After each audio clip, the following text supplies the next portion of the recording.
ครับวันนี้ก็ได้มาทักทายกับน้องสามเณร ครับ หลังจากที่พวกเราได้ทำวัดสวดมนต์กันใช่ไหมครับรู้สึกยังไงบ้างครับผม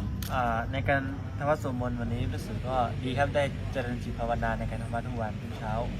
ได้มีสติในการสอนในการเรียนในการใช้ชีวิตทุกวันครับ ดี เจริญจิตภาวนาครับ ทำให้เรามีสติใช่ไหม ครับและให้เราทบทวนตัวเองได้อะไรที่ต้องแก้ไขอะไรบ้างก็ต้องทบทวนตัวเองบ้างครับ นู่นนี่คือธรรมะธรรมโมศึกษาพระธรรมะคำสอนใช่ไหมครับบางวันก็นั่งในสมาธิอ่านหนังสือธรรมะไม่ได้ดูโทรศัพท์เยอะเนาะใช่ไหมครับ ก็มีบ้างครับ บ้างแต่ว่ารู้จักเวลาจากการเวลาแบบเวลาวันไหนสมัยนี้แบบรู้สึกแบบไม่สบายรู้สึกแบบ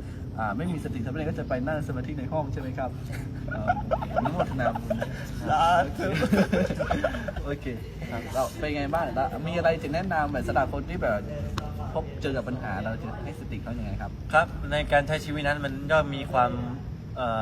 เศร้าความสุขมันเป็นเรื่องของธรรมดาของชีวิต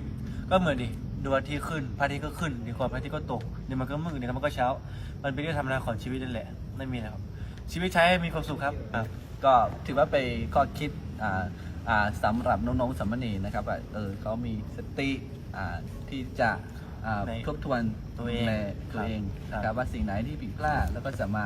กลับมาปรับปรุงแก้ไขพัฒนาแล้วก็ต่อยอดในรับสิ่งที่ดีนะครับใช่ไหมครับ ใช่ครับ อ๋อก็เป็นสิ่งที่ดีมากเลยนะครับก็ท้ายที่สุดนี้นะครับก็ขอขอบคุณทุกท่านนะครับที่ได้ติดตามที่ได้อุปถัมภ์พระภิกษุสามเณรวัดศรีสุดานะครับไม่ว่าจะเป็นปัจจัยทั้ง4นะครับเรื่องของอาหารการกินเครื่องนุ่งห่มยารักษาโรคนะครับให้กับถวายแก่พระภิกษุสามเณรขอให้ทุกท่านนะครับ